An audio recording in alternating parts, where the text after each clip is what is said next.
Hello guys, नमस्कार, very good morning. आपका स्वागत है हमारे सीजी कॉम्पिटिटर्स के इस प्लेटफॉर्म में, इस यूट्यूब चैनल पर। आप देख रहे हैं छत्तीसगढ़ सहकारी विभाग भर्ती परीक्षा की क्लासेस। ठीक है, सहकारिता अधिनियम एवं बैंकिंग से संबंधित क्लासेस। चलिए, तो अभी छत्तीसगढ़ सहकारी सोसाइटी अधिनियम चल रहा है और 15, ठीक है, धारा नंबर 15 पूरा कंप्लीट हो चुका है, 1 से लेकर 15 तक। आज धारा नंबर 16, 17 को नहीं देखेंगे, 18, ठीक है, 16 और 18 बाकी है अध्याय 2 में। ठीक है, फिर अध्याय 2 खत्म हो गया, फिर हम अध्याय 3 में पढ़ेंगे। क्लास को स्टार्ट करते हैं, लेकिन उसके पहले थोड़ा बातें कर लेते हैं, 5 मिनट रिवीजन कर लेते हैं कि पिछले क्लास में क्या क्या हुआ था। पिछले क्लास में 2 धाराएँ देखे थे, धारा नंबर 14 और धारा नंबर 15। उसकी थोड़ा चर्चा हम कर लेते हैं। ठीक है, तो धारा नंबर 14 का क्या कहना है भाई? कतिपय प्रमाण पत्रों का निश्चायक साक्ष्य होना। इसका तात्पर्य मैंने बताया था कि यदि आप किसी सोसाइटी का रजिस्ट्रीकरण कराते हैं, पंजीयन कराते हैं, तो उसके लिए क्या आवश्यक है? रजिस्ट्रीकरण प्रमाण पत्र वो देंगे। लेकिन जब सोसाइटी का रजिस्ट्रेशन होता है तो 2 तरह से होते हैं। एक रजिस्ट्रेशन कहा जाता है कि आपका रजिस्ट्रेशन हो चुकी होती है, या दूसरा कहा जाता है कि हो गई समझी जाती है। कब की स्थिति में हो गई समझी जाती है?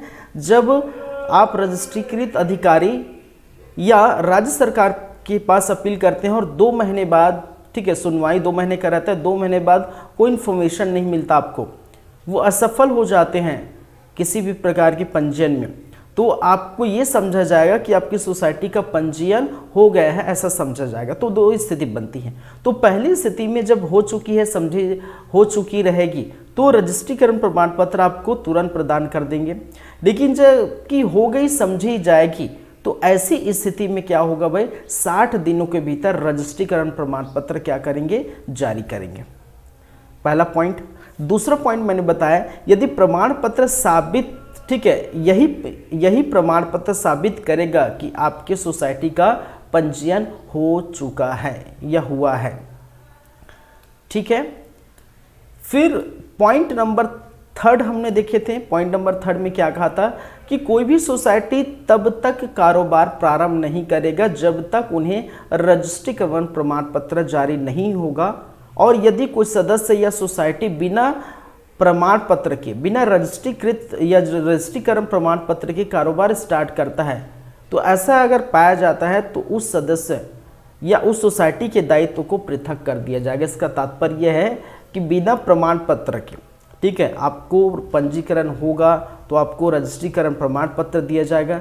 यदि बिना प्रमाण पत्र के आप क्या करते हैं, कोई कारोबार करते हैं, किसी भी कारोबार करने के लिए अगर आप सोसाइटी बनाई होगी किसी भी उद्देश्य के लिए, अगर वो उद्देश्य के लिए जो बनाई गई है, कारोबार करते हैं बिना सर्टिफिकेट के, तो ऐसा पाया जाता है, कोई एक सदस्य हो सकता है, कोई 2 सदस्य या ग्रुप में मिलकर, या पूरा सोसाइटी हो सकता है, तो सोसाइटी या सदस्य या ग्रुप को, ठीक है, उसके दायित्व से क्या कर दिया जाएगा? पृथक कर दिया जाएगा।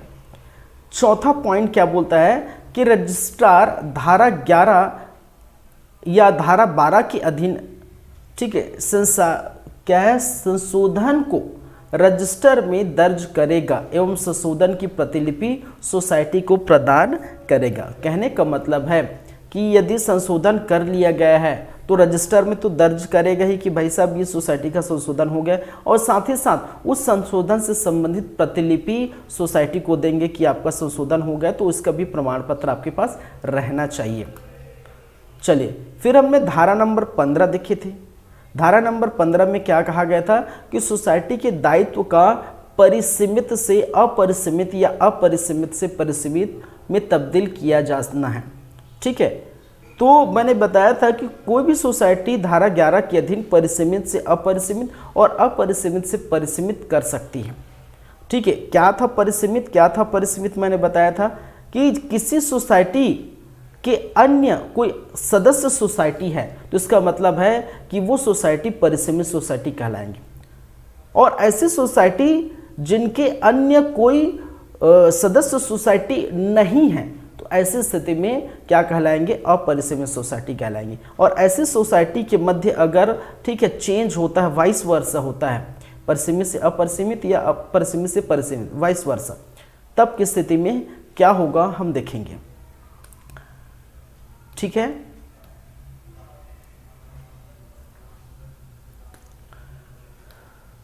चलिए, परंतु रजिस्ट्रार द्वारा तब तक रजिस्टर में दर्ज नहीं करेगा, ठीक है, जब तक दर्ज नहीं करेगा जब तक उन्हें यह समाधान न हो जाए, ठीक है, कि भाई परिसीमित से अपरिसीमित करना है और अपरिसीमित से परिसीमित करना है, ठीक है।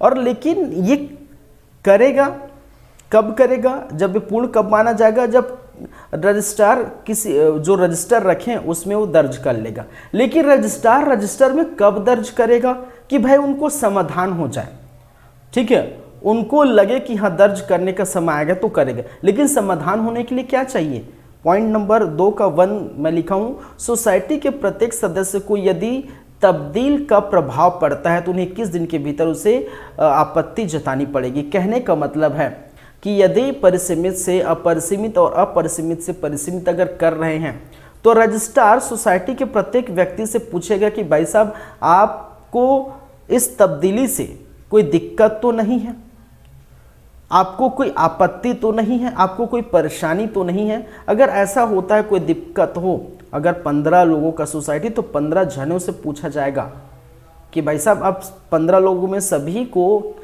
ठीक है, आप बताएंगे कितने दिनों के भीतर बताएंगे, 21 दिनों के भीतर आप बताएंगे कि आपको कोई आपत्ति है कि नहीं, ठीक है। चलिए, तो 21 दिन याद रखें, प्रत्येक, ठीक है, प्रत्येक ऐसे सदस्य रजिस्ट्रार से सूचना पाने का अधिकार रखते हैं। तो देखिए ये पॉइंट भी है ऐसा कि जो भी सदस्य होंगे वो सोसाइटी के इंफॉर्मेशन के बारे में, उनकी तब्दीली के बारे में जो भी बातें में, तो वो रजिस्ट्रार से पूछने का हक रखता है, अधिकार रखता है। और नंबर 3, यदि 21 दिन के भीतर कोई अपनी आपत्ति नहीं जताती तो वो तब्दील हो जाएगा, ऐसा समझा जाएगा, ठीक है। यदि कोई सदस्य, सबको तो बोल दिया गया कि भाई साहब आप आपत्ति जता सकते हैं अगर आपको लगता है तो, लेकिन वो आपत्ति नहीं जताते, ऐसी स्थिति में रजिस्ट्रार द्वारा तब्दील कर दिया जाएगा। कैसे तब्दील कर दिया जाएगा, परिसीमित से अपरिसीमित और अपरिसीमित से परिसीमित, जो भी ठीक है वो करना है वो कर देंगे अगर वो कोई आपत्ति नहीं जताता है। लेकिन यदि ऐसा होता है, पॉइंट नंबर 4, यदि कोई सदस्य अपनी, ठीक है, सदस्य क्या करता है, आपत्ति जताता है, तो उसे एक आदेश द्वारा सोसाइटी के, सोसाइटी में जो अपना शेयर डाले हैं, जो अपने पूंजी लगा है, जो अंश डाले हैं, जो पैसा लगाए हैं, ठीक है, उसको वो वापस ले सकते हैं। कहने का मतलब है कि भाई साहब ये चेंज हो रहा है परिसीमित से अपरिसीमित या अपरिसीमित से परिसीमित, आपको दिक्कत है, 21 दिन के अंदर आपने आपत्ति जताई है कि ये, ठीक है, ये नहीं होगा। और यदि आपत्ति आप जताते हैं तो क्या करना, आपके पास एक ऑप्शन बचेगा कि आप क्या कर सकते हैं, शेयर को वहाँ जो पैसा डाले हैं, पैसा डाल के ही तो आप क्या बनाते हैं, सोसाइटी बनाते हैं, पैसा जमा करके, तो अपना जो शेयर है उठा के ले जाइए, अंश को अपना ले जाइए, यही कहा गया है।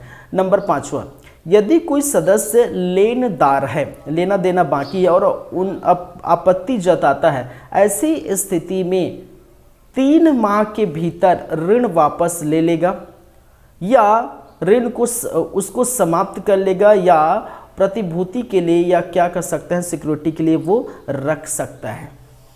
क्लियर है बातें, यहां तक क्लियर था। चलिए, तो ये था अपना धारा नंबर 15, ठीक है, क्लियर है। अब बात करेंगे धारा नंबर 16 की। किसकी बात करेंगे भाई, धारा नंबर 16। तो आज हम स्टार्ट करने वाले हैं, आज हम देखेंगे धारा नंबर 16 और 18, 17 को हम नहीं देखेंगे, 17 उतना इंपॉर्टेंट नहीं है। धारा नंबर 16 क्या बोल रहा है, सोसाइटियों का पुनर्गठन, ठीक है, सोसाइटियों का पुनर्गठन। तो अच्छे से हम बातें करते हैं भाई इसमें।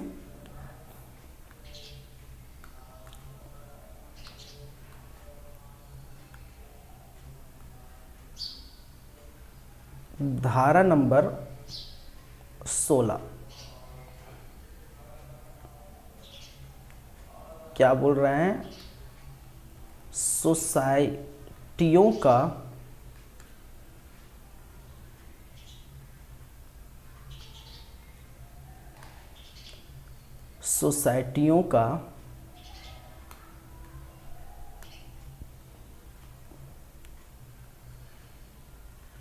पुनर्गठन।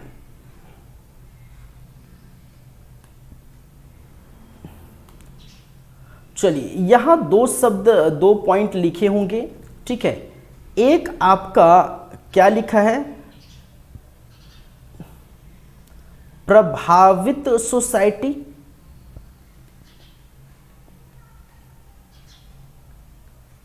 ठीक है, और दूसरा जिसे हम कहते हैं परिणामी सोसाइटी। परिणामी सोसाइटी एकदम आराम से समझेंगे, अच्छे से समझेंगे। चलिए देखिए, सोसाइटी के पुनर्गठन में ये बताया गया है कि दो प्रकार के सोसाइटी हो सकते हैं, ठीक है। एक प्रभावित सोसाइटी हो सकता है और एक परिणामी सोसाइटी हो सकता है। प्रभावित सोसाइटी का कहने का मतलब है कि ऐसी सोसाइटी, समझिएगा बातों को, ऐसी सोसाइटी जो स्वयं, जो खुद अपनी सोसाइटी का पुनर्गठन करे, उनमें बदलाव करे, ठीक है। पुनर्गठन, कुछ बदलाव करना चाहते हैं, कुछ भी, तो ठीक है। ऐसी सोसाइटी जो स्वयं या खुद पुनर्गठन करे, क्या करे, पुनर्गठन करे, ठीक है। तो वो जो सोसाइटी होगी, एकलौता सोसाइटी, एक ऐसा सोसाइटी जो खुद अपने ही उपविधियों में या किसी भी प्रकार का क्या कर सकता है, पुनर्गठन कर सकता है, तो ऐसी सोसाइटी को हम क्या कहेंगे, प्रभावित सोसाइटी कहेंगे, ठीक है। दूसरा है परिणामी सोसाइटी, ठीक है। इसको मैं थोड़ा ऊपर लिख देता हूं।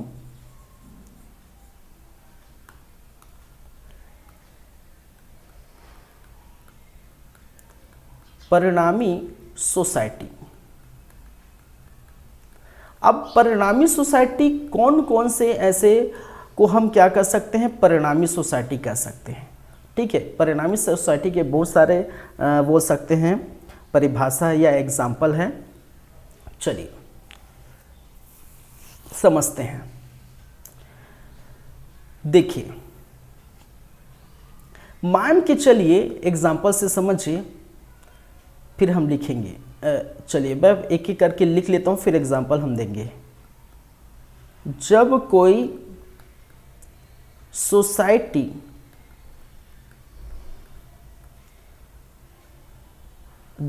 सोसाइटी सम्मिलन के परिणाम स्वरूप बने हो, के परिणाम स्वरूप बने हो, ठीक है। इसका मतलब समझिए, ठीक है। मान के चलिए कोई सोसाइटी नंबर ए है, ठीक है, कोई सोसाइटी नंबर बी है, ठीक है। क्या कह रहा हूं मैं, कोई सोसाइटी नंबर ए है, कोई सोसाइटी नंबर बी है, और दोनों सोसाइटी का उद्देश्य सेम है। समझेगा, बातों की गहराई को समझेगा। दोनों सोसाइटी का उद्देश्य क्या है भाई साहब, सेम है। Number one, society number A भी क्या करती है, मान के चलिए सोसाइटी ए सीमेंट छड़ बेचने का काम करती है, सोसाइटी बी भी सीमेंट छड़ बेचने का काम करती है। तो क्या करेंगे कि दोनों सोसाइटी मिल जाएंगे और मिलकर क्या बनाएंगे, एक, ठीक है, मिलकर जब कोई सोसाइटी का निर्माण करेंगे, ठीक है, मिलकर जब कोई सोसाइटी या सी जिसको हम बोल सकते हैं, एक ऐसे सोसाइटी का निर्माण करेंगे जब दो या दो से अधिक भी हो सकते हैं, ऐसा नहीं दो, ठीक है, दो या दो से अधिक सोसाइटी मिलेंगे और मिलकर, सम्मिलन कहने का मतलब है मिलना, ठीक है। यह एक वर्ड आया है, सम्मिलन कहने का मतलब है मिला देना, मिला देना। किसको मिला देना? जब दो या दो से अधिक, ठीक है, मिला देना, दो या दो से अधिक कोई सोसाइटी है और उनका उद्देश्य सेम है, जैसे कि मैंने बताया सोसाइटी ए और बी दोनों का उद्देश्य है सीमेंट छड़ बेचना, तो वो मिला देंगे और एक सोसाइटी बनाएंगे। ये कहलाएगा परिणामी सोसाइटी। और परिणामी सोसाइटी कहने को सोसाइटी का पुनर्गठन परिणामी रूप से होता है, ठीक है। और इसी बात को यहाँ कहा गया है। देखिए, प्रभावी सोसाइटी को मैंने बता चुका हूँ। किससे अभिप्राय है? सोसाइटी जो अपने उपधारा 2 के विदिष्ट की गई रीतियों में किसी भी रीति में स्वयं क्या करता है? स्वयं को पुनर्गठन करता है, ठीक है, खुद पुनर्गठन करता है, स्वयं पुनर्गठन करता है। ऐसे सोसाइटी को हम क्या कहते हैं? ठीक है, प्रभावी सोसाइटी कहते हैं। चलिए फिर देखिए, परिणामी सोसाइटी की अगर हम बात करें, परिणामी सोसाइटी की बात करें तो कोई सोसाइटी परिणामी सोसाइटी, कोई सोसाइटी परिणामी सोसाइटी कब होगी? सोसाइटी होगी कब होगी भाई? पॉइंट नंबर फर्स्ट का, यहां पर क लिखा, मैं एक लिख दिया हूं। स्वयं को किसी अन्य सोसाइटी के साथ क्या किया? समामेलित किया जाए, ठीक है, क्या किया जाए? स्वयं को किसी अन्य सोसाइटी के साथ समामेलित किया जाए। इसका मतलब जो मैंने बताया कि कोई दो या दो से अधिक सोसाइटी है, वो साथ मिल जाते हैं और एक नए सोसाइटी का निर्माण कर लेते हैं, उसको हम कहते हैं परिणामी पुनर्गठन, परिणामी सोसाइटी का पुनर्गठन। ये पहला पॉइंट हो गया, ठीक है। चलिए, या नंबर 2, या नंबर 2, जब कोई सोसाइटी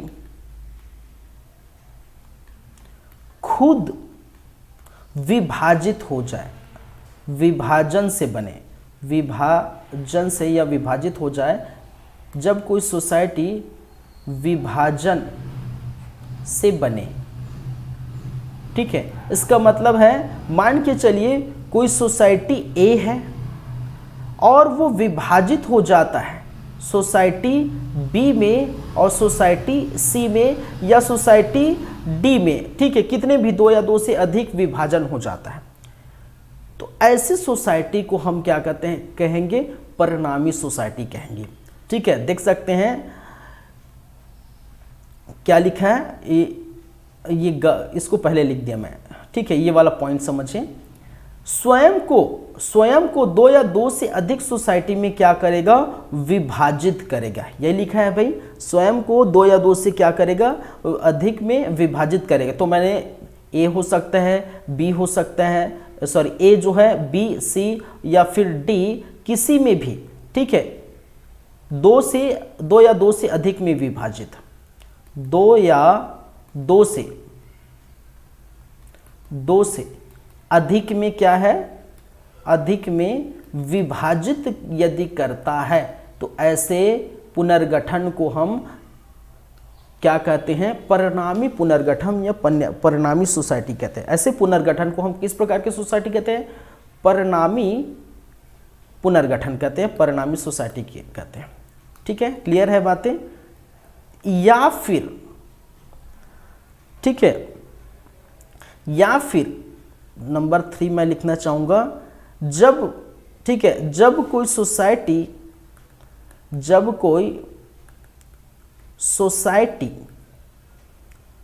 ठीक है,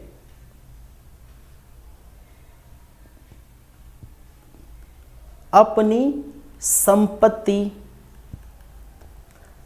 पूंजी, दायित्व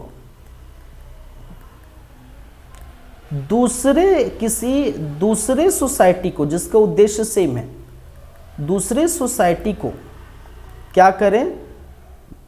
दे दे, ठीक है, दूसरे सोसाइटी को स्थानांतरण कर दे, स्थानांतरण कर दें, तो ऐसी सोसाइटी भी क्या कहलाएगी? परिणामी सोसाइटी कहलाएगी, ठीक है। तो ख देख सकते हैं, ख में क्या लिखा है?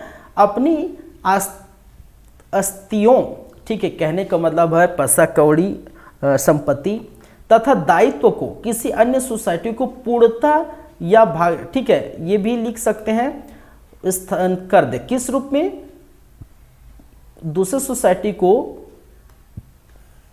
आप पूरा लिख सकते हैं, दूसरे सोसाइटी को आंशिक और या पूर्ण रूप से, आंशिक या पूर्ण रूप से, पूर्ण रूप से दे दे।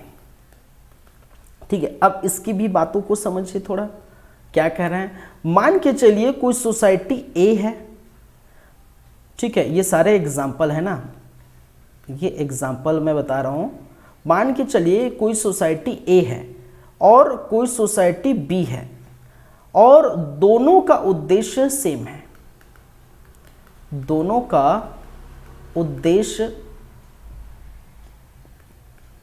क्या है, सेम है। सोसाइटी ए है, सोसाइटी बी है, दोनों सोसाइटी बनी किसके लिए, मान के चलिए मैंने एग्जांपल लिया तो वही लेंगे, सीमेंट छड़ बेचने की सोसाइटी बनी है। ठीक है, अब वो क्या चाहता है कि सोसाइटी ए जो है, ठीक है, सोसाइटी बी को, सोसाइटी ए जो है सोसाइटी बी को अपनी जो संपत्ति है, अपनी पूंजी है, अपनी दायित्व है, वो दूसरे सोसाइटी बी को आंशिक रूप से या पूर्ण रूप से उसको प्रदान कर दे। तो ऐसी सोसाइटी जो बनेगी उसको हम क्या कहेंगे, परिणामी सोसाइटी कहेंगे। और ये क्या, ये भी क्या कहलाएगा, पुनर्गठन कहलाएगा। क्या कहलाएगा, पुनर्गठन कहलाएगा। ठीक है, चलिए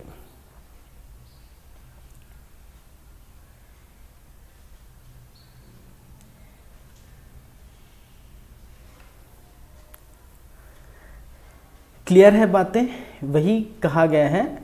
ठीक है, खा देखिए, पहले मैं इसको लिख दिया, इसको पहला पॉइंट बना दिया हूँ, इसको दूसरा इधर ऊपर नीचे हो गया, हालांकि इसको मैं तीसरा पॉइंट बना दिया हूँ। ठीक है, पहला पॉइंट इसको, दूसरा इसको, तीसरा इसको बना के मैं लिखा हूँ। तो अभी लास्ट वाला पॉइंट मैंने कहा, अपनी स्थितियाँ मतलब संपत्ति तथा दायित्व को किसी अन्य सोसाइटी को पूर्णता रूप से या भागता मतलब आंशिक रूप से आंतरिक कर दे या फिर दे दे, या फिर एक और ऑप्शन बचता है, या फिर क्या कहा गया है, ठीक है, या फिर चौथा पॉइंट, या फिर क्या है, चौथा पॉइंट पहले लिख लेता हूं फिर हम बात करेंगे। ठीक है, जब दो सोसाइटियां जब दो सोसाइटियों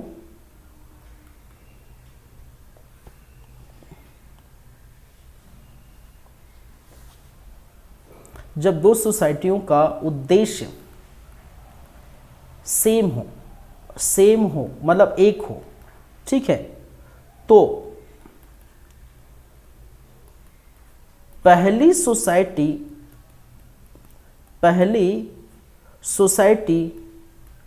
दूसरी सोसाइटी के उद्देश्य को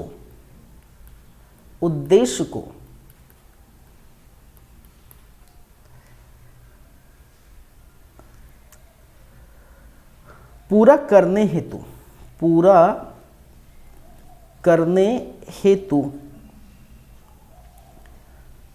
पहली सोसाइटी का, ये पहली है ना, पहली सोसाइटी का पुनर्गठन, ठीक है, उपस्थित एवं मतदान करने वाले सदस्यों की 2/3 बहुमत से क्या होगा, पारित होगा। ठीक है, चलिए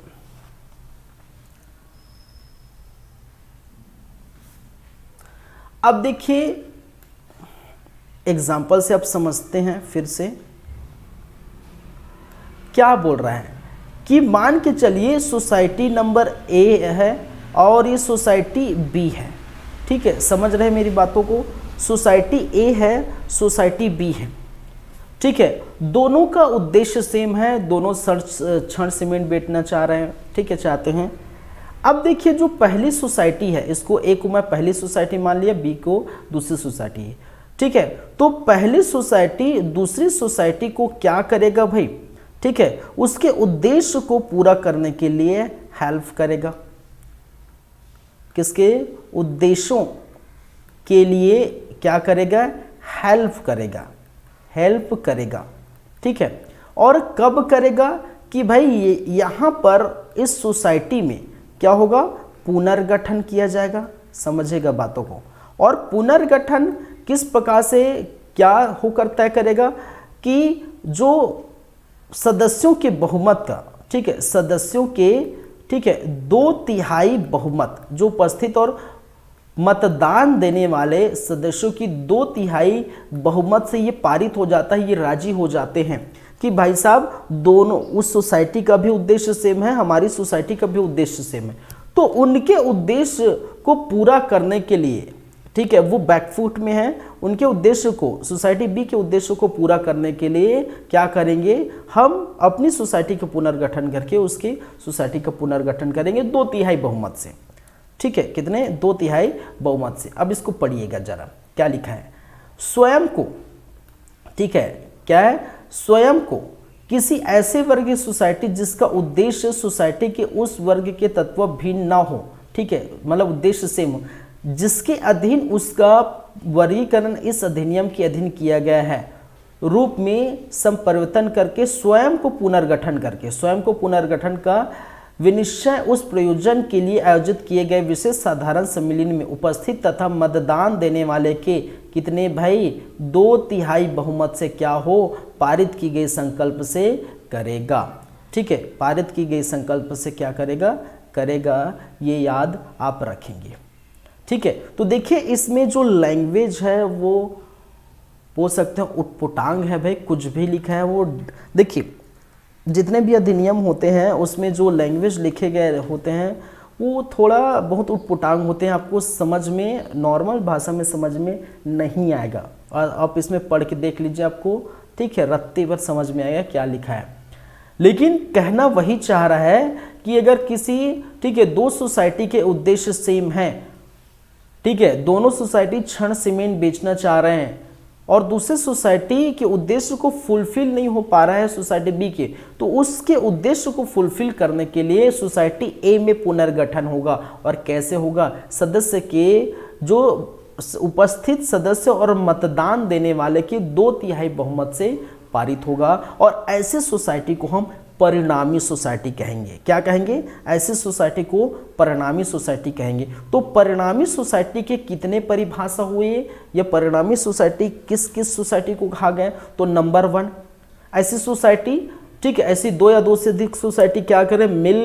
मिले तो उसको हम परिणामी सोसाइटी कहेंगे। ठीक है, फिर आती है बात किसकी? नंबर 2 में।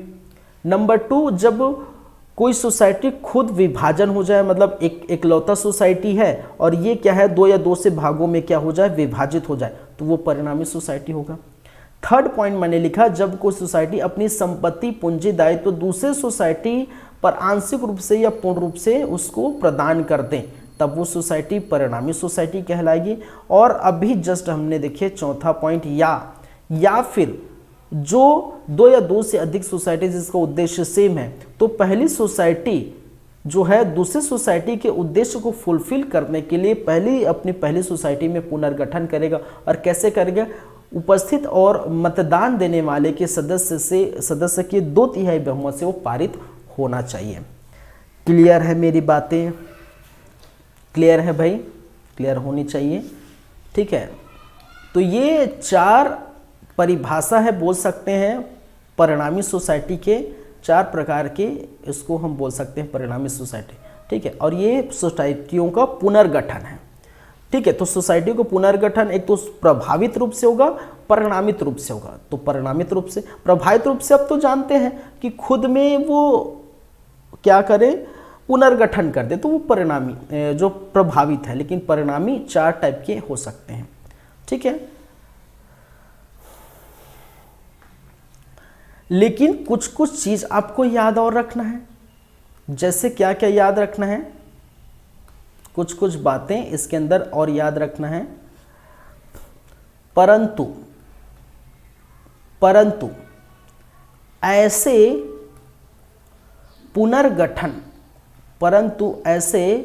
पुनर्गठन को तब तक माना नहीं जाएगा या मान्य नहीं होगा, तब तक माना नहीं जाएगा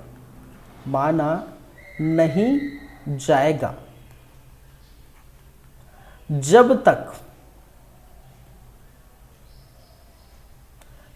तक रजिस्ट्रार द्वारा, ठीक है, उसका अनुमोदन न कर दिया जाए।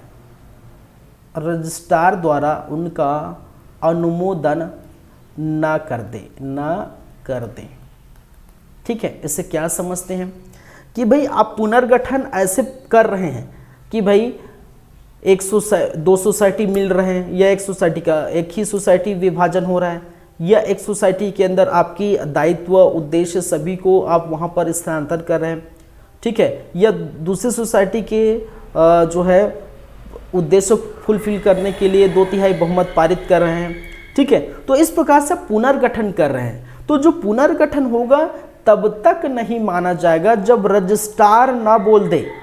रजिस्ट्रार का अनुमोदन लेना पड़ेगा। ये करने के लिए रजिस्ट्रार से पूछना पड़ेगा कि भाई साहब हम कर रहे हैं, हम ऐसा कर रहे हैं। रजिस्ट्रार को से क्या करना पड़ेगा, इजाज़त लेना पड़ेगा कि हम ऐसा कर रहे हैं। अगर रजिस्ट्रार बोलता है कि हाँ भाई कर लो, तो ही वो मान्य कहा जाएगा, ठीक है। लेकिन परंतु किंतु ये भी आप रखेंगे नेक्स्ट पॉइंट,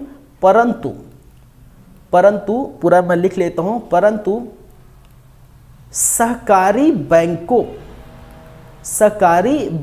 के पुनर्गठन, सहकारी बैंक के पुनर्गठन के मामले में, याद रखेंगे, सहकारी बैंक के पुनर्गठन के मामले में अपना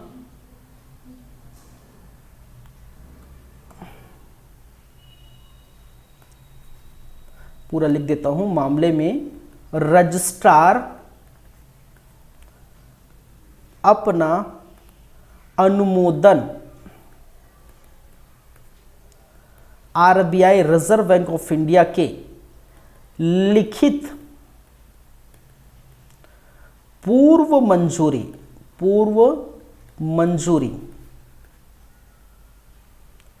से देगा, अन्यथा नहीं।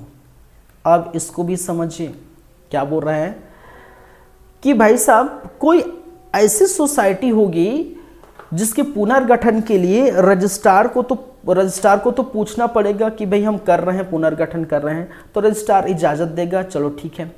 लेकिन किंतु परंतु सहकारी बैंक के पुनर्गठन के मामले में डायरेक्ट रजिस्ट्रार के पास कोई शक्ति नहीं होती, ठीक है। तो सहकारी बैंक के पुनर्गठन के लिए याद रखेंगे, बहुत मोस्ट इंपॉर्टेंट ये पॉइंट है, सहकारी बैंक के पुनर्गठन के लिए सबसे पहले आरबीआई लिखित रूप से अनुमोदन करेगी, लिखित रूप से पूर्व मंजूरी देगी। जब आरबीआई ये मंजूरी दे देगी तब आप रजिस्ट्रार के पास जाके उनका अनुमोदन लेंगे, तब क्या होगा, पुनर्गठन होगा, ठीक है। तो जो नॉर्मल सोसाइटी है वो तो उसके लिए तो अब डायरेक्ट रजिस्ट्रार के पास जाना पड़ेगा, लेकिन सहकारी बैंकों के मामले में, सहकारी बैंकों के पुनर्गठन में सबसे पहले आपको आरबीआई से पूछना पड़ेगा, रिजर्व बैंक ऑफ इंडिया से पूछना पड़ेगा।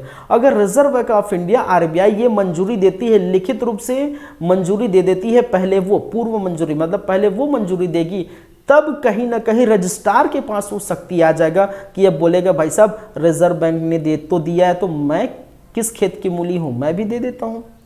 ठीक है, जब रिजर्व बैंक दे देंगे तो रजिस्ट्रार को भी देना पड़ेगा, और या फिर ऐसा नहीं होगा तो कुछ भी नहीं होगा। तो सहकारी बैंकों को पुनर्गठन के लिए क्या चाहिए?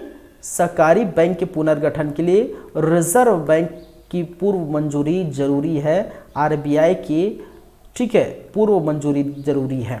ठीक है, और ये आप देख सकते हैं यहाँ पर कुछ पॉइंट लिखा है।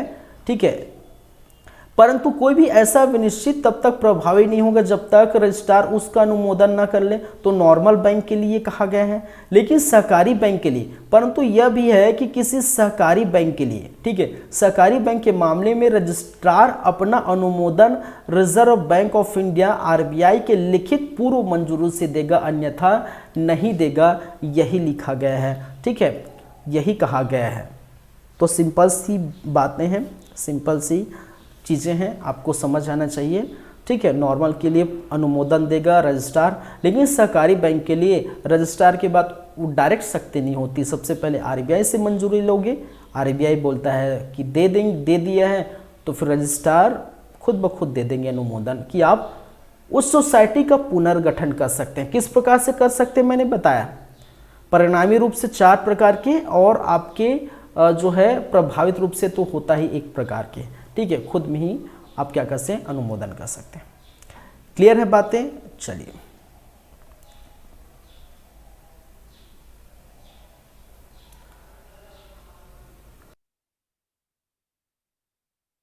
अब बढ़ते हैं आगे।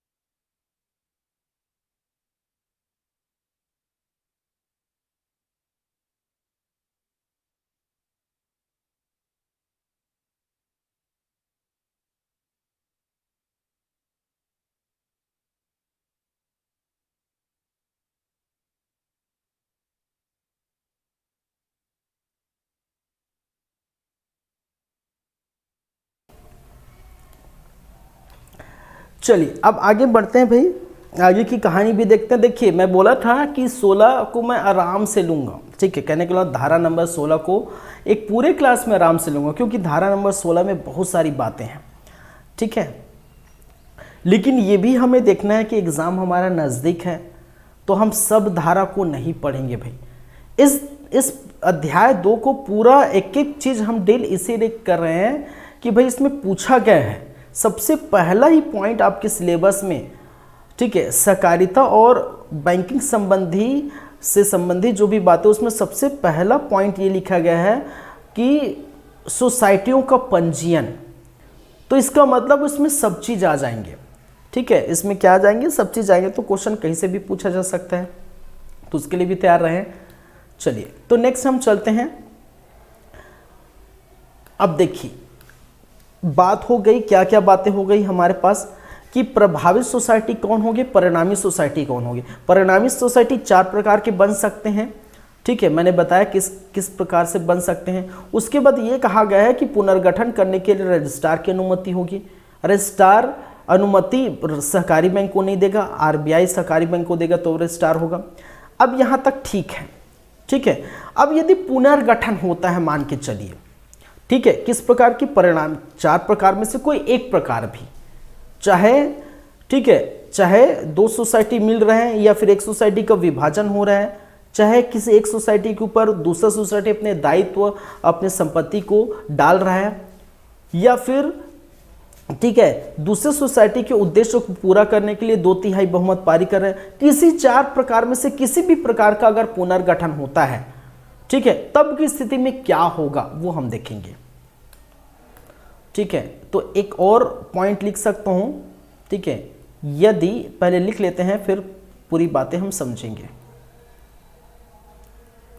यदि किसी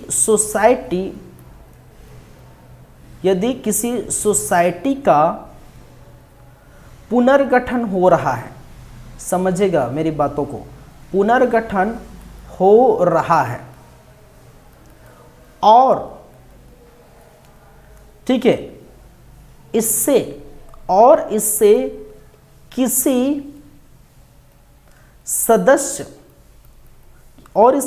सदस्य के हितों पर प्रभाव पड़ता है, तो उनके पास, ठीक है, दो ऑप्शन रहेंगे, दो ऑप्शन होंगे।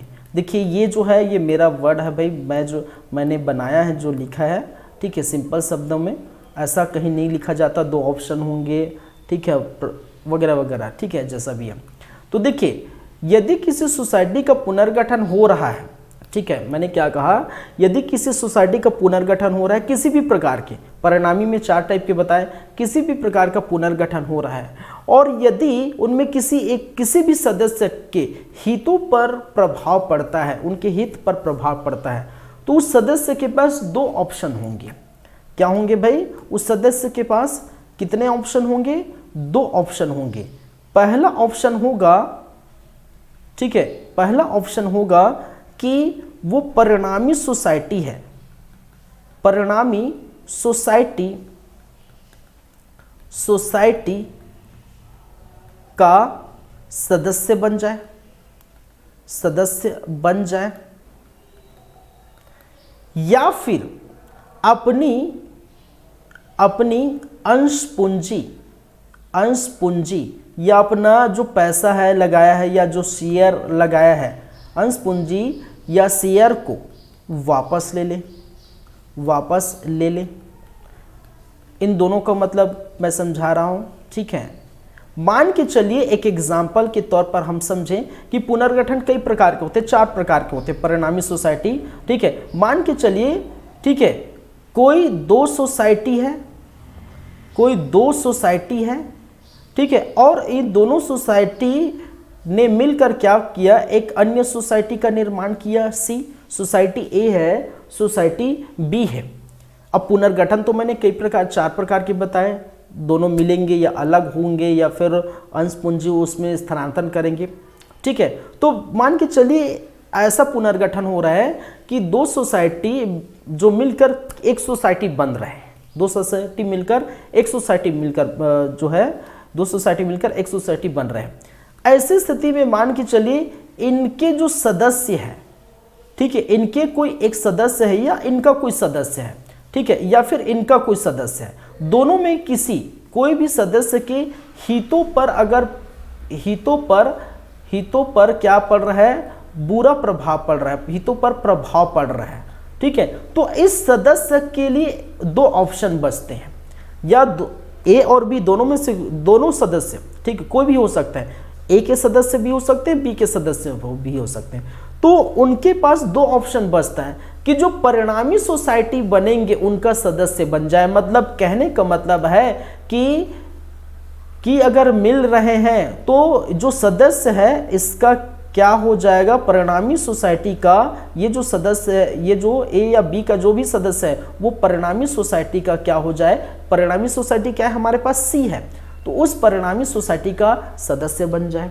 या फिर जिस सोसाइटी में पहले से वो है उस सोसाइटी में पैसा तो लगाया होगा भाई, बिना पैसा लगाया तो वो शामिल नहीं हो सकता। सोसाइटी का सहकारिता या सोसाइटी का मतलब यही है कि हम स्टार्टिंग में हम देखे थे, सबसे शुरू स्टार्टिंग के जो पोर्शन में जब क्लास मैंने लिया था तो सहकारिता का मतलब मैंने समझाया था, सहकारिता का मतलब साथ साथ, ठीक है। तो किसी एक उद्देश्य के लिए मैंने जैसे मान के चले क्षण सीमेंट बेचने का उनका कारोबार करना है, या फिर उर्वरक या खाद का या किसी भी प्रकार का बीज का या कोई भी प्रकार का कारोबार करना है, तो 10 या 10 से अधिक व्यक्ति मिलेंगे और मिलकर क्या करेंगे, ग्रुप बनाएंगे, एक समिति सोसाइटी बनाएंगे, और उसमें अपना इन्वेस्टमेंट करेंगे, पैसा डालेंगे, तभी तो सहकारिता कहलाएगी किसी एक उद्देश्य के लिए। ठीक है, तो सहकारिता वही हो कहलाता है। और उसमें तो पैसा डाले होंगे तो उसी पैसे को आप निकाल सकते हैं। ठीक है, आप अलविदा हो सकते हैं। ठीक है, तो आपके पास दो ऑप्शन बचते हैं। ठीक है, परिणामी सोसाइटी का सदस्य बन जाए या वहाँ के अंश पूंजी को क्या कर ले, वहाँ के अंश पूंजी को क्या कर ले, वो वापस ले ले। लेकिन याद रखेंगे इन दोनों में कोई एक ऑप्शन आपको चूज करना होगा। एक ऑप्शन क्या करना पड़ेगा, चूज करना पड़ेगा। ठीक है, और वो ऑप्शन चूज करने के लिए आपको जो समय मिलेगा वो कितने दिन का मिलेगा भाई, 1 माह का मिलेगा। कहने का मतलब 30 दिनों के भीतर, 1 माह के अंदर आप क्या करेंगे, इन दोनों में से कोई एक ऑप्शन को चूज करेंगे। तो परिणामी सोसाइटी बन रहा है, मैंने कहा कि मान के चले 1 तारीख को, ठीक है, हम क्या कर रहे हैं, ए और बी को जोड़ के सी बना दिए 1 तारीख को। ठीक है, और 30 तारीख तक आपको यदि दिक्कत होती है, हितों पर प्रभाव पड़ता है, तो 30 तारीख तक आपको क्या करना पड़ेगा, इन दोनों ऑप्शन में से कोई एक ऑप्शन चूज करना होगा। परिणामी सोसाइटी के सदस्य बन के रहना चाहते हैं तो बनिए, या फिर अपने पैसा उठा के ले जाइए। ठीक है, ये बातें हैं भाई, और इसको समझाने के लिए, समझने के लिए, ठीक है, मेरा अपना दिमाग बहुत जो है एक तरह से लगा है भाई। ठीक है,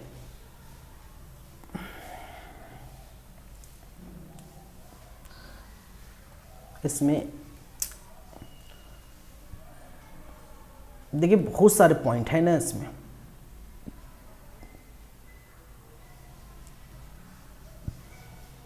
देखिए हम पढ़ रहे हैं ये वाला पॉइंट। ठीक है, हम सबको नहीं पढ़ सकते क्योंकि यह 10, 11, 12, 15 है। देखिए आप यहाँ पर है तो यहाँ 9, फिर यहाँ पर आप देख सकते हैं 10, 11, 12। ठीक है, बहुत सारे चीज़ें हैं, फिर 16 का 16 का बहुत सारी चीज़ें, तो हम सबको नहीं पढ़ सकते हैं। ठीक है, और सबको हम एक ही में समय नहीं दे सकते। ठीक है, तो एक एक पॉइंट, एक एक लाइन भी नहीं पढ़ सकते हैं। ठीक है, चलिए, तो इसमें जो मेन पॉइंट है वो उसमें लिखा है, देखिए, यदि उपधारा 2(3) के अधीन किसी ऐसे पुनर्गठन से किसी व्यक्ति की हितों पर, ठीक है, हितों पर किसी भी रीति का प्रभाव संभवतः होता है, पड़ता है, तो उसकी सूचना ऐसे समस्त व्यक्ति को दी जाएगी और प्रत्येक ऐसे व्यक्ति को यह विकल्प दिया जाएगा कि वह या तो परिणामी सोसाइटी का सदस्य बने। ठीक है, परिणामी सोसाइटी का क्या बने, सदस्य बने। ठीक है, अथवा प्रभावी सोसाइटी के संबंध में यथा से अपने अंश पूंजी, जो भी अपने अंश या पैसा डाले हैं, ठीक है, उसको मांग ले, उसकी मांग करे, संदाय करे, वो ले ले। और इस विकल्प का प्रयोग ऐसे सूचना जारी की तारीख से कितने माह भाई, 1 माह मतलब 30 दिन के भीतर किया जाएगा। तो जो चीज़ लाइन में लिखा है, जो चीज़ पैराग्राफ में लिखा है, उसको मैं इस वे में समझाने की कोशिश किया हूँ ताकि आप आराम से समझेंगे, इस बात को आप आराम से अच्छे से समझेंगे। तो बातों की गहराई को समझिए भाई, बहुत सारी बातें हैं।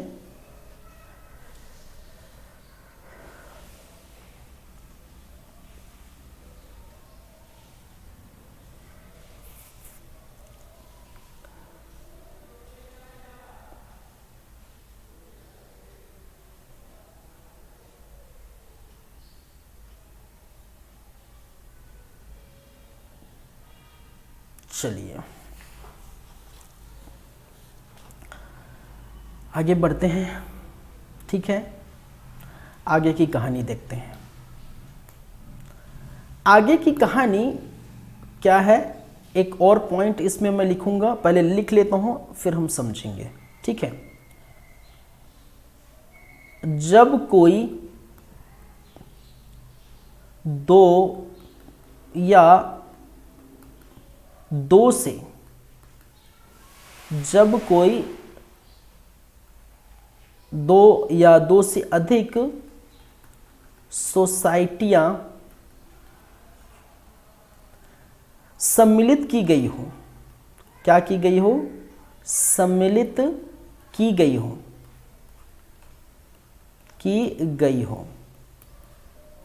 या विभाजित की गई हो,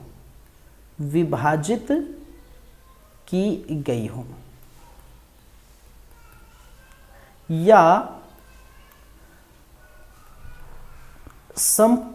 संपरिवर्तित, या जिसको कहते हैं बदली की गई हो, संपरिवर्तित की गई हो। ठीक है,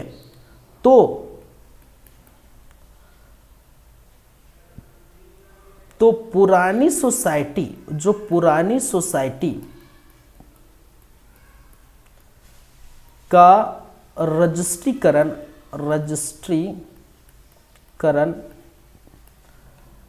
रद्द कर दिया जाएगा। क्या कर दिया जाएगा भाई? रद्द कर दिया जाएगा। चलिए अब इस बात की गहराई को समझते हैं, क्या बोलना चाह रहा है।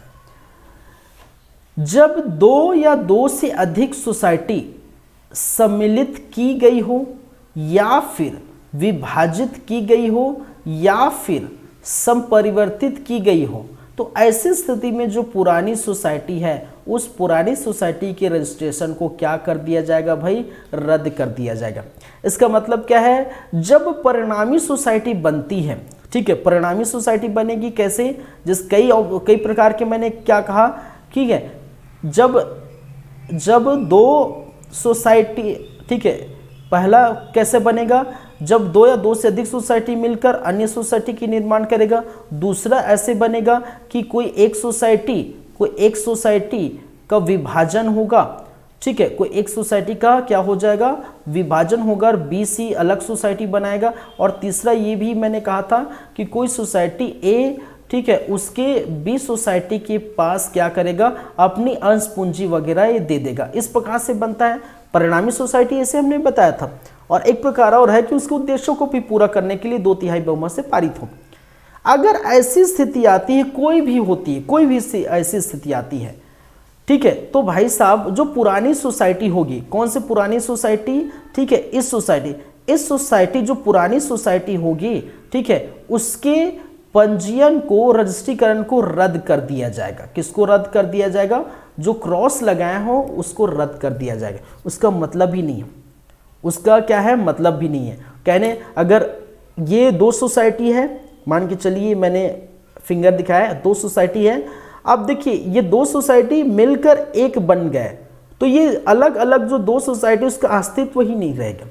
उसका मतलब ही क्या है? जब दोनों सोसाइटी मिलकर बन जाते, मतलब सोसाइटी ए और सोसाइटी बी मिल गए और एक नए सोसाइटी खोली, सोसाइटी सी, तो ए और बी का अस्तित्व नहीं रहा।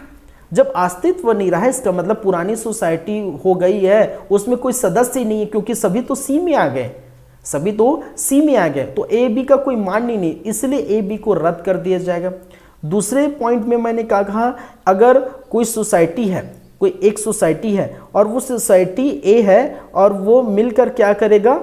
वो क्या होगा? विभाजित होगा। कोई सोसाइटी ए है और वो सोसाइटी क्या हो रहा है? विभाजित हो रहा है, दो सोसाइटी में बन रहा है, तो दो अलग अलग बिखर गए, ठीक है, एक इधर चला गया, भाई सब वो बोल रहा है इधर चला गया, और ए तो है ही नहीं, क्योंकि जो था, ठीक है, वो क्या हो गया? उसके सदस्य अलग हो गए। मान के चलिए सोसाइटी ए है और आधे सदस्य ए बी में चले गए, आधे सदस्य सी में चले गए, और सोसाइटी में कोई सदस्य नहीं, तो इसका मतलब वो भी पुरानी हो गई। इसका मतलब उस सोसाइटी को भी रद्द कर दिया जाएगा। और ए की सारी पूंजी बी में चले गए, उसके सदस्य बी में चले गए, सब चीज हो गया, तो उस ए का भी कोई मतलब ही नहीं रहता। तो ऐसे पुनर्गठन यदि होता है, सोसाइटी मिलती है, सोसाइटी का विभाजन होता है, सोसाइटी बदली जाती है, ठीक है, थर्ड नंबर में क्या बोला है? बदली जाती है, मतलब संपरिवर्तित की जाती है, ए से बी में बदली जाती है। तो ऐसी स्थिति में जो पुरानी सोसाइटी है उसके रजिस्ट्रेशन को रद्द कर दिया जाएगा, उसका कोई मतलब नहीं है, ये कहा गया है। ठीक है,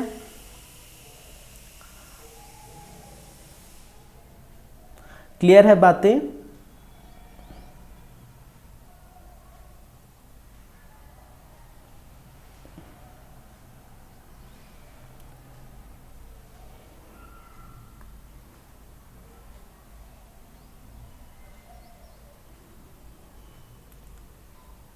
देखिए ये 10वां नंबर का पॉइंट देखिए, ठीक है, जो इम्पोर्टेंट है वही मैं बता रहा हूँ भाई, जो इम्पोर्टेंट है वही बता रहे हो। 16 में बहुत सारी बातें हैं, ठीक है, एक एक, और जो भी आपको लगता है कि मैं और पढ़ सकता हूँ या पढ़ सकती हूँ तो पढ़ सकते हैं, ठीक है। चलिए 10वां क्या बोला है, जब कोई दो या दो से अधिक सोसाइटियां समामेलित, कहने का मतलब एक हो गए, या कोई सोसाइटी विभाजित हो गए, ठीक है, या कोई सोसाइटी संपरिवर्तित हो गई या बदली गई है, तो ऐसी सोसाइटी या सोसाइटियों के रजिस्ट्री करने के संबंध में ये समझा जाएगा कि वह समामेलित सोसाइटी के या संपरिवर्तित सोसाइटी के या नवीन सोसाइटी के है जिसमें वह सोसाइटी विभाजित की गई है। रजिस्ट्रीकरण की तारीख को क्या कर दिया जाएगा, रद्द कर दिया जाएगा, ये लिखा है, क्या कर दिया जाएगा, रद्द कर दिया जाएगा, वो लिखा है। तो कुछ कुछ वर्ड है मैं बार बार बोल रहा हूँ, आपको समझ में नहीं आएगा, इसलिए मैं ये तरीका अपनाया हूँ, ठीक है, समझाने के लिए, और इससे आपको बेशक समझ में आएगा मुझे लगता है। क्लियर है भाई?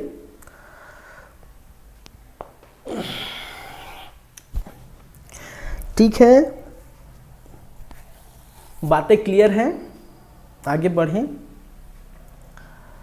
आगे बढ़ेंगे, ठीक है, लेकिन रेस्ट चाहिए मुझे 2 मिनट का, ठीक है, लगातार बोल बोल के मैं भी थक जाता हूँ भाई, ठीक है। 2 मिनट का ब्रेक चाहिए, 2 मिनट के ब्रेक के बाद हम बढ़ेंगे, बात करेंगे 16 का क देखेंगे। तब तक आप 16 का क आप पढ़ सकते हैं, पढ़िए, क ख ग, 16 का क देखेंगे, 16 का ख और 16 का ग देखेंगे, ठीक है, स्क्रीन पर है आपके, तो आप पढ़िए, और 2 मिनट का ब्रेक है, फिर कंटिन्यू करते हैं, ठीक है, चलिए।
चलिए फिर से वेलकम है, फिर से स्वागत है ब्रेक के बाद आप सभी का। देख रहे हैं धारा नंबर 16। अब देखेंगे धारा नंबर 16 का क ख ग। ठीक है, चलिए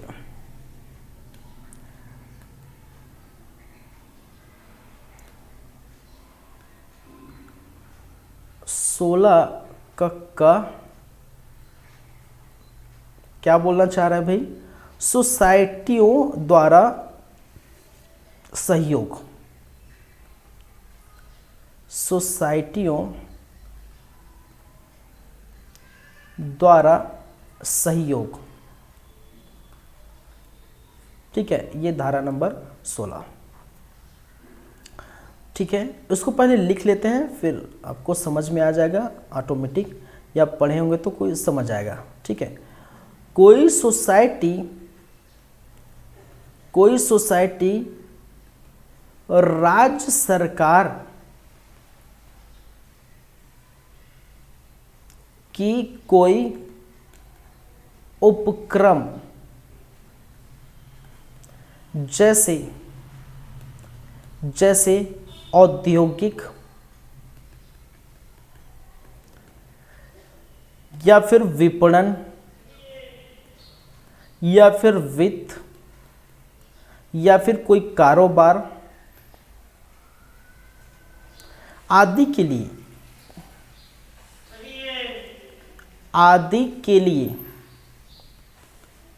क्या करेगा? सहयोग करेगा। ठीक है, तो आपको लगता है मुझे कि आपको समझ में आ गया है लिखते हुए। ठीक है, जैसे मैं लिख दिया आपको लगता है ठीक है, समझ गए होंगे मुझे लगता है। अब देखिए, सोसाइटी द्वारा सहयोग, जो भी सोसाइटी बनी है, ठीक है, उसके द्वारा सहयोग देंगे। ठीक है, तो किसको सहयोग देंगे भाई?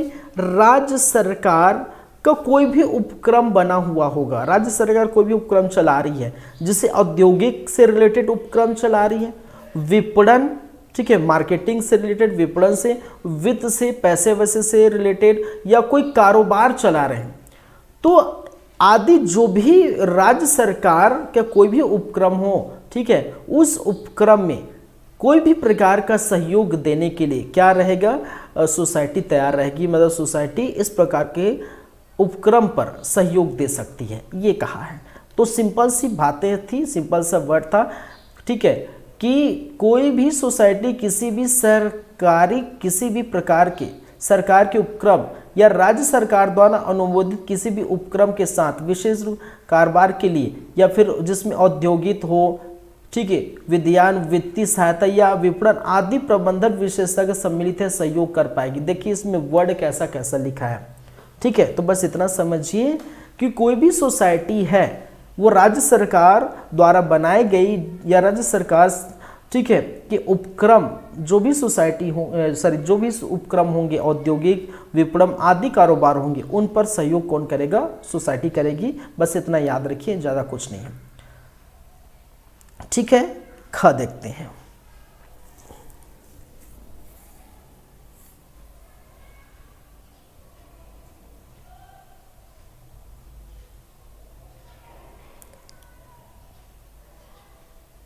चलिए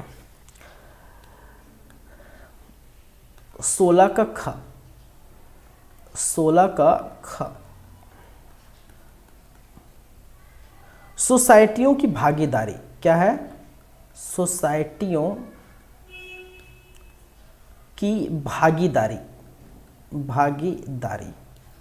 देखिए इसमें कुछ बात मैं लिख देता हूं। ठीक है, दो या दो से अधिक सोसाइटियां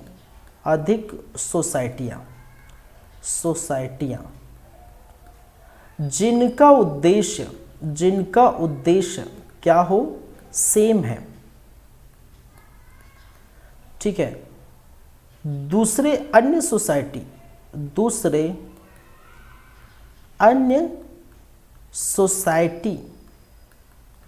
सोसाइटियों के कार्यों या उद्देश्य को पूरा करने हेतु क्या करेंगे? भागीदारी देंगे। क्या होंगे? भागीदारी देंगे। और ये भागीदारी कैसे देंगे कि ठीक है, सदस्यों की ठीक है, बहुमत से पारित होकर, बहुमत से पारित हो। ठीक है, पारित हो। इसको मैं समझाता हूँ क्या बोलना चाह रहा है। पहले पढ़ लीजिए, जो मैंने लिखा हूँ पढ़ लीजिए पहले। दो या दो से अधिक सोसाइटियाँ जिनका उद्देश्य सेम है दूसरे अन्य सोसाइटी के कार्य या उद्देश्यों को पूरा करने के लिए भागीदारी देंगे। और ये भागीदारी कब देंगे? कि उन सोसाइटियों के सदस्यों की जो है बहुमत से पारित हो जाए। ठीक है, चलिए इसको अब समझते हैं। मान के चलिए कुछ सोसाइटियां हैं, जैसे सोसाइटी ए है, सोसाइटी बी है, सोसाइटी सी है। ठीक है, आपको समझ में आ रहा है? मैंने लिखा सोसाइटी ए है, सोसाइटी बी है, सोसाइटी सी है। 3 सोसाइटी है और एक और सोसाइटी है, सोसाइटी डी। समझेगा मेरी बातों को। अब इन तीनों का जो है उद्देश्य, तीनों क्या, चारों का उद्देश्य सेम है। उद्देश्य क्या है? सेम है, मतलब एक है। उद्देश्य क्या है? एक है या बोल सकते हैं सेम है। उद्देश्य क्या है? सेम है या उद्देश्य एक है। और सेम उद्देश्य वाला इसका भी क्या है? सेम उद्देश्य है। ये अलग से सोसाइटी है, ये नवीन सोसाइटी, नया सोसाइटी बन रहा है। ठीक है, मैंने क्या कहा? सोसाइटी ए है, सोसाइटी बी है, सोसाइटी सी है। ये पहले से बना बुनाई सोसाइटी है और मान के चलिए इसका काम छड़ सीमेंट बेचने का काम है। वहीं पर एक नवीन सोसाइटी आई है, नया सोसाइटी आया है और सोसाइटी डी है और उसका भी काम है छड़ सीमेंट बेचने का। ठीक है, तो मतलब चारों की जो है उद्देश्य सेम है। तो क्या करेगा? 2 या 2 से अधिक सोसाइटी क्या करेंगे? इनके उद्देश्य को फुलफिल करने के लिए, ठीक है, इनके उद्देश्य को क्या करेगा? पूरा करेगा। जो भी सोसाइटी मिलकर क्या करेगा? उद्देश्यों को पूरा करेगा। क्या करेगा? किसके?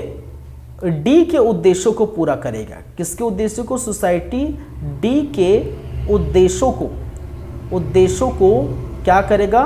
पूरा करेगा। और पूरा कब करेगा? जब जितने भी सदस्य हैं, ठीक है, इन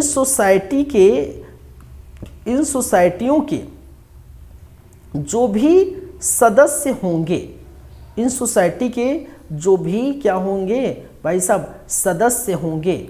उस सदस्य के, ठीक है, क्या होना चाहिए? ठीक है, सदस्य के जो है बहुमत से पारित होना चाहिए। बहुमत से क्या हो?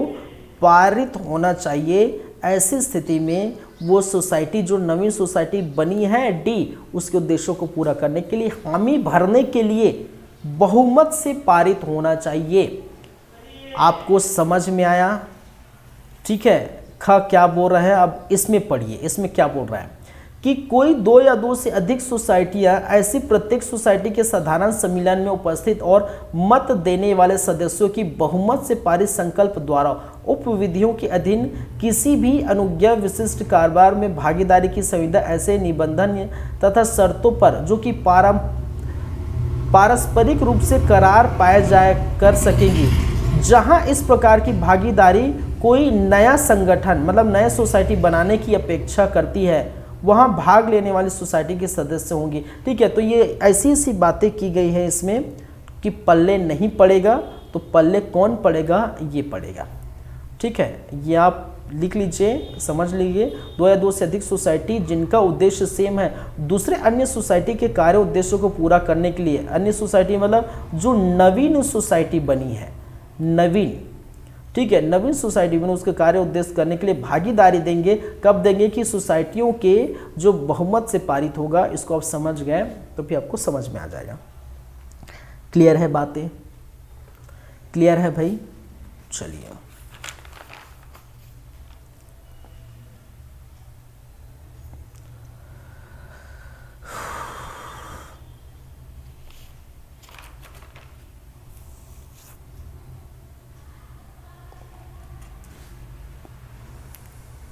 कंटिन्यू करें, आगे बढ़ें। अब एक और बच जाता है जिसे कहते हैं 16 का हो गया, 16 खा हो गया, अब बच जाता है 16 गा। क्या है? 16 का गा। अब 16 का गा क्या बोल रहा है कि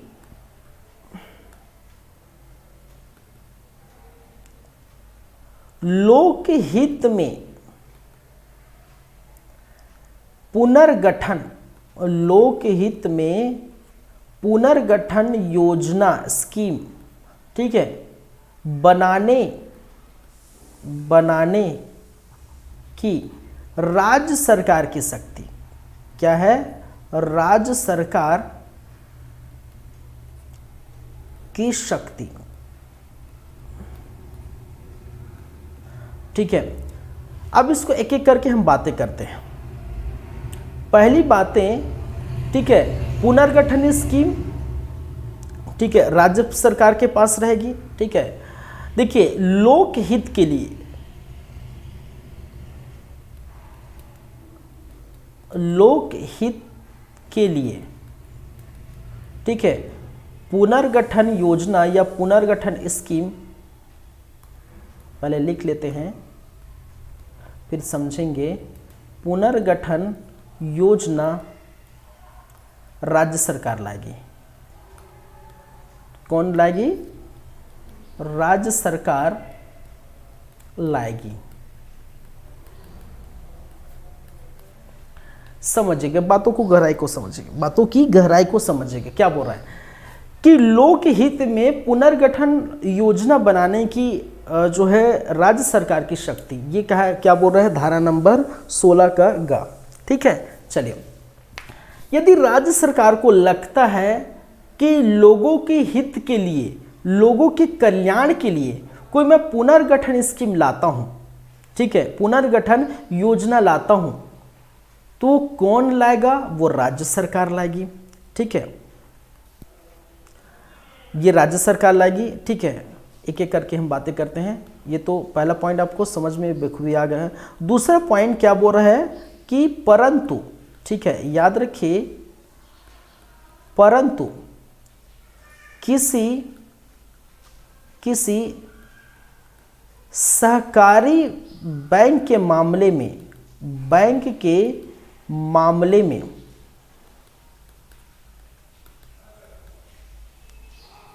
आरबीआई की लिखित, आरबीआई की क्या है भाई साहब? लिखित पूर्व मंजूरी आवश्यक है। पूर्व मंजूरी आवश्यक है, आवश्यक है। अब देखिए, राज्य सरकार की क्या शक्ति है? शक्ति है कि लोकहित के लिए, लोगों के कल्याण के लिए उनको लगता है कि पुनर्गठन स्कीम लाना है तो वो ला सकती है। ठीक है, लेकिन यहां पर एक दूसरा पॉइंट भी है कि परंतु यदि किसी सरकारी बैंक के लिए, सहकारी बैंक के लिए अगर पुनर्गठन स्कीम लाना है, पुनर्गठन स्कीम बनाना है और लोकहित के लिए भी है, ठीक है, सहकारी बैंक के लिए लाना है और वो किसके लिए? लोकहित के लिए, लोगों के कल्याण के लिए है, तो राज्य सरकार डायरेक्ट नहीं लाएगा, वो आरबीआई से क्या लिखेगा? लिखित पूर्व मंजूरी करेंगे कि भाई साहब हम पुनर्गठन स्कीम सहकारी बैंक के लिए ला रहे हैं। ठीक है, और वो लोगों के लिए, हित के लिए, लोगों के कल्याण के लिए है। तो आरबीआई जब तक लिखित रूप से मंजूरी नहीं देगी, आरबीआई की पूर्व मंजूरी होगी, रिजर्व बैंक ऑफ इंडिया की पूर्व मंजूरी होगी, ठीक है, तब वो क्या करेगा? तब राज्य सरकार ऐसी पुनर्गठन स्कीम ला सकता है। पहले से सहकारी बैंकों के मामले में अपना, ठीक है, कुछ नहीं कर सकता। सीधी सी बात, सिंपल सी बातें हैं। एक और बात, थर्ड नंबर की एक और बात कि राज्य सरकार क्या बोलना चाह रहा है भाई? कि राज्य सरकार, ठीक है, किसी पुनर्गठन स्कीम को या योजना को, स्कीम को रद्द कर सकती है। क्या कर सकती है? रद्द कर सकती है। तो जाहिर सी बात है भाई, ठीक है। देखिए उनको क्या अधिकार है कि पुनर्गठन स्कीम लाने का अधिकार है राज्य सरकार को, और पुनर्गठन स्कीम ला लिया गया है और लगता है कि ये लोगों के हित के लिए उतना ठीक नहीं है, लोगों के कल्याण के लिए ठीक नहीं है, फालतू पैसा बर्बाद कर रहे हैं, ठीक है, जो भी है राज्य सरकार को ये लगता है, तो भाई साहब ये क्या कर सकेंगे, उस पुनर्गठन स्कीम जो लाया है उसको रद्द कर सकता है, ठीक है। और साथ ही साथ चौथा पॉइंट क्या है कि जो प्रत्येक स्कीम, याद रखेंगे, प्रत्येक योजना या स्कीम जो भी पुनर्गठन स्कीम है, ठीक है, प्रत्येक स्कीम की जानकारी राजपत्र में ठीक है प्रकाशित की जाएगी, ठीक है। जितने जो भी पुनर्गठन स्कीम लाएगा, ठीक है, तो वो राज्य सरकार क्या करेगा भाई, सबको बताना है। कैसे बताएंगे, सबको लेटर लिख के थोड़ी देंगे, सीधा डायरेक्ट राजपत्र में प्रकाशित कर दी जाएगी, ठीक है, ये कहा गया है। तो देखिए मैं फिर से इसको रिपीट करता हूं, लोकहित में पुनर्गठन योजना बनाने की शक्ति राज्य सरकार के पास है, ठीक है, तो राज्य सरकार बना सकती है, पहला पॉइंट। दूसरा पॉइंट, परंतु ये भी कहा गया है कि सहकारी बैंकों के मामले में राज्य सरकार पहले से कुछ नहीं करेगा, उनको इजाज़त लेना पड़ेगा आरबीआई से, रिजर्व बैंक ऑफ इंडिया से लिखित पूर्व मंजूरी। कहने का मतलब रिजर्व बैंक ऑफ इंडिया से पहले वो मंजूरी लेना पड़ेगा कि भाई सब सहकारी बैंक के लिए हम पुनर्गठन स्कीम ला रहे हैं और लोगों के हित के, लोगों के कल्याण के लिए है, तो क्या आप इजाज़त देंगे? आरबीआई अगर इजाज़त दे देता है तो जाहिर सी बात है राज्य सरकार लाएगी। फिर राज्य सरकार किसी पुनर्गठन स्कीम को रद्द भी कर सकती है। अगर पुनर्गठन स्कीम ला लिया है, बाद में लगता है कि लोगों के कल्याण के लिए हमने तो लाया है, लोगों के हितों के लिए लाया है, लोकहित के लिए लाया है, लेकिन ऐसा हो नहीं पा रहा है, तो इसको हम क्या कर दें, रद्द कर सकते हैं। और जो भी पुनर्गठन स्कीम लाएगा, चौथा पॉइंट क्या बोलता है, जो भी पुनर्गठन स्कीम लाएगा, ठीक है, तो लोगों के कल्याण के लिए तो लोगों तक पहुंचना है, ठीक है, तो जाहिर सी बात है इसको क्या करेगा, राजपत्र में छपवाएगा। ये कह रहा है 16 का क्या कह रहा है, 16 का गा। लोकहित के पुनर्गठन स्कीम बनाएगी राज्य सरकार की शक्ति। इस अधिनियम से अधीन बनाने नियम को, ठीक है, पृष्ठ की बात की गई है, जो भी बात की गई है इसमें क्या लिखा है, देखिए, यदि राज्य सरकार का जो रजिस्ट्रार की रिपोर्ट द्वारा, ठीक है, प्राप्त होने, देखिए ये भी पॉइंट लिख लीजिए, ये रजिस्ट्रार का नाम भी आया है, ये शायद बताना भूल गया, मैं ध्यान से निकल गया। देखिए पुनर्गठन स्कीम लाने के पहले रजिस्ट्रार से ब्यौरा लेंगे। जो भी भाई रजिस्ट्रार क्या करेगा, रजिस्ट्रेशन करेगा, जितने भी सोसाइटी का रजिस्ट्रेशन करेगा, अब उनसे संबंधित पूरा ब्यौरा लेंगे कि भाई साहब दीजिए, जितना डॉक्यूमेंट है हमें दीजिए। राज्य सरकार क्या करेगी, उनसे ब्यौरा मांगेंगे। अब राज्य सरकार चेक करेंगे, ठीक है, कि क्या स्कीम किससे संबंधित अब स्कीम ला सकते हैं लोकहित के लिए, लोक कल्याण के लिए, तब वो क्या करेगा, वो लाएगा, ठीक है। तो सबसे पहले डॉक्यूमेंट ब्यौरा रजिस्ट्रार से पूछना पड़ेगा। यही कहा गया है कि राज्य सरकार का रजिस्ट्रार से रिपोर्ट प्राप्त होने पर या अन्यथा यह समाधान हो जाए कि लोकहित के लिए, या फिर ऐसा भी हो जाए कि लोकहित के लिए विकास कार्यक्रमों के समुचित क्रियान्वयन, ठीक, कार्यान्वयन सुनिश्चित करने के प्रयोजन के लिए किसी सोसाइटी या सोसाइटी का पुनर्गठन किया जाना आवश्यक है, तो राज्य सरकार ऐसी पुनर्गठन स्कीम बना सकती है जैसे कि वह आवश्यक समझे। उपरोक्त स्कीम को लाभान्वित करने के लिए आदेश जारी कर सकती है, ठीक है। और क्या क्या है, साथ ही साथ मैंने क्या कहा कि राज्य सरकार, ठीक है, जारी की गई आदेशों, बनाई गई जो पुनर्गठन स्कीम है उसको निरस्त कर सकती है, रद्द कर सकती है, ठीक है। फिर क्या कहा गया है, प्रत्येक पुनर्गठन के संबंध में उपबंध राज्य सरकार द्वारा दी गई आदेश हितबद्ध पक्षकार के आबंधन हो, ठीक है। इसका मतलब ये है कि जो भी राज्य सरकार स्कीम लाएगी वो सबके लिए बाध्यकारी होगा। चौथा नंबर क्या लिखा है, प्रत्येक पुनर्गठन स्कीम के संबंध में उपबंध और राज्य सरकार द्वारा जारी आदेश हितबद्ध पक्षकारों पर बाध्यकर होगा। कहने का मतलब राज्य सरकार पुनर्गठन स्कीम लाई है, ठीक है, तो सबके लिए वो बाध्य होगा, ऐसा नहीं कोई मना नहीं कर सकता, सबके लिए क्या होगा, बाध्य होगा। और लास्ट पॉइंट, पांचवा पॉइंट, इसको मैं लिखना भूल गया, ठीक है, तो इसको आप लिख सकते हैं, मैं बता दिया। पांचों पॉइंट, ऐसे पुनर्गठन के प्रत्येक स्कीम सर्वसाधारण की जानकारी से क्या करेगा, राजपत्र में प्रकाशित की जाएगी। ये आपको पूरा लिखा हुआ है, ठीक है, ये आप देख सकते हैं। तो भाई साहब इसको आप पढ़ेंगे तो माथा पच्ची हो जाएगा, ठीक है, ये सब माथा पच्ची करने वाला चीज़, ठीक है। तो आपको आराम से क्या है, ये सब बस 4-5 पॉइंट आप जोड़ सकते हैं, सबके लिए बाध्यकारी होगा, ठीक है। पुनर्गठन स्कीम जो लाए हैं वो किसके लिए होगा, राज्य सरकार लाया है तो सबके लिए बाध्यकारी होगा, ये बस याद रख सकते हैं, ठीक है। चलिए, तो इतनी सारी बातें किस में है भाई, 16 में है, इतनी सारी बातें, ठीक है। सोसाइटी का पुनर्गठन में इतनी सारी बातें किस में है, 16 में रखा गया है, दिया गया है। तो इसीलिए और बहुत सारी बातें हैं, लेकिन मैंने कुछ पॉइंट को ही बताया, मतलब कुछ पॉइंट को छोड़ के ही मैंने क्या किया है, बताया है, स्किप किया है। क्यों, क्योंकि इतने सारी पॉइंट हम पढ़ेंगे क्यों, हमारे पास एक तो समय नहीं है, ठीक है, हमारे पास एक तो समय नहीं है। 15 अक्टूबर का समय है, उसके पहले तक, अब 15 अक्टूबर है तो 15 तक थोड़ी पढ़ेंगे, 12 तक, 10-12 तक पढ़ेंगे, 12 उसके बाद तो थोड़ा रिवीजन कर लेंगे, ऐसा होता है ना, ठीक है। चलिए, तो हमारे पास समय नहीं है तो ऐसे ही पढ़ेंगे, एक एक चीज़ को नहीं पढ़ सकते, क्योंकि एक एक पॉइंट, एक एक लाइन को अगर हम पढ़ने चाहें तो कम से कम 2 महीने की क्लास यही लग जाएगा, इतने सारे हैं। क्योंकि हमारे पास कितने अध्याय हैं, 11 अध्याय और 96 धाराएं हैं। तो 96 धारा, फिर क ख ग और भी बहुत सारी चीज़ें हैं, तो 2-2.5 महीना इसी में लग जाएगा पूरा पढ़ने के लिए। फिर साथ में बैंकिंग का भी पोर्शन है, ठीक है, बैंकिंग अधिनियम 1949, बहुत सारी चीज़ें, नाबार्ड वगैरह हम देखेंगे, तो बहुत सारे पोर्शन हैं, तो वो नहीं हो पाएगा, तो फिर ठीक है। चलिए, तो 16 हो गया। नेक्स्ट क्लास में थोड़ा से हम देख लेंगे 17-18, वो भी थोड़ा टाइम है, टाइम टेकन है। 18 बहुत इंपॉर्टेंट है, ये याद रखिए।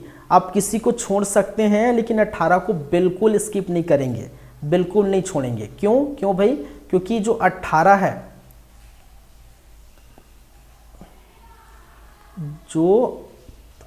है, वो बहुत ही ज़्यादा इंपॉर्टेंट है भाई। रजिस्ट्रीकरण का रद्द हो जाना, जो रजिस्ट्रीकरण किया है वो किस प्रकार से रद्द हो सकती है, क्या ऐसे क्या क्या कारण होंगे जो अपने सोसाइटी का रजिस्ट्रीकरण कराया तो रद्द हो सकते हैं। क्या आपने गलत डॉक्यूमेंट पेश किया है, या गलत चीज़ें बताई है, या अपने कार्य को पूरा नहीं कर पा रहे हैं, या जिस उद्देश्य से बना है वो पूरा नहीं कर पा रहा है, या उद्देश्य से बना है के लिए सोसाइटी बना है वो पूरा आप कर चुके हैं, ठीक है, या फिर उस सोसाइटी के सदस्यों की संख्या अत्यधिक है, वगैरह वगैरह, या फिर ठीक है वगैरह वगैरह, बहुत सारी बातें हैं जो इतना इम्पोर्टेंट है। तो बहुत ज़्यादा इम्पोर्टेंट है रजिस्ट्रीकरण का रद्द हो जाना। ये कैसे होगा वो हम बात करेंगे नेक्स्ट क्लास में। तो 18 ठीक है, बहुत इंपॉर्टेंट है, यही बचा है, हम यही देखेंगे, 18 बचा है। फिर उसके बाद तो आपका अध्याय ये ख़त्म हो जाता है, ठीक है। उसके बाद क्या हो जाता है भाई, अध्याय आपका ख़त्म हो जाता है। फिर अध्याय नंबर कौन सा चलेगा, ठीक है, तीसरा, थर्ड, सदस्य उनके अधिकार, दायित्व एवं विशेषाधिकार। 19 में बोलता है धारा कि व्यक्ति जो सदस्य होंगे कौन कौन से होंगे, उसकी बातें हम करें। तो 18 हो जाने दीजिए, ठीक है। फिर 19 से स्टार्ट करेंगे, तीसरा अध्याय स्टार्ट करेंगे। चलिए, तो कहानी को यहीं हम विराम देते हैं, ठीक है, कहानी को यहीं तक रखते हैं आज की क्लास में। नेक्स्ट क्लास में 18 देखेंगे, 19 देखेंगे, 20 जो भी है वो हम देखेंगे, ठीक है। चलिए, thank you guys, thank you class, धन्यवाद। मिलते हैं नेक्स्ट क्लास में, धन्यवाद, बाय।